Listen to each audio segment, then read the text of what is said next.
bien que cet avion solaire a opté pour une nouvelle source d'énergie. C'est-à-dire qu'on abandonne pétrole, kérosène, et maintenant c'est une énergie solaire.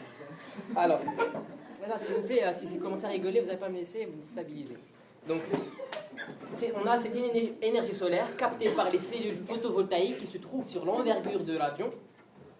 Et donc c'est cette énergie solaire qui est transformée en énergie chimique, donc dans les batteries. C'est pour cette raison-là que notre article doit venir après celui de ceux qui se... Bon, on reverra ça après. Alors, donc on est à la séance dernière, qu'est-ce qu'on a fait? On a essayé de calculer cette énergie captée par les cellules photovoltaïques. Alors pour cela, on a tout d'abord calculé, donc on a pris le livre, on a vu comment calculer cette énergie thermique.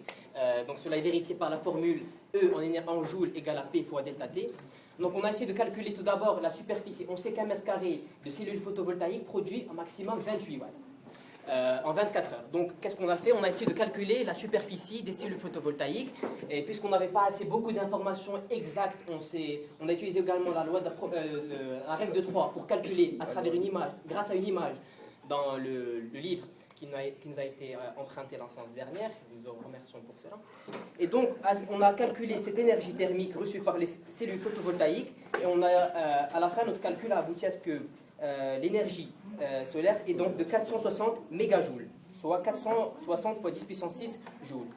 Maintenant, on a estimé donc cette énergie thermique captée par les cellules photovoltaïques sur l'envergure. Maintenant, ce qu'on compte faire, c'est donc dans l'acheminement, bien sûr, dans ce qui suit le travail, c'est de voir comment l'énergie mécanique, l'énergie solaire, comment est transformée. Tout d'abord, cette énergie solaire en énergie chimique, et ensuite, cette énergie chimique en énergie mécanique, notamment pour faire tourner les hélices. C'est ce qu'on compte faire.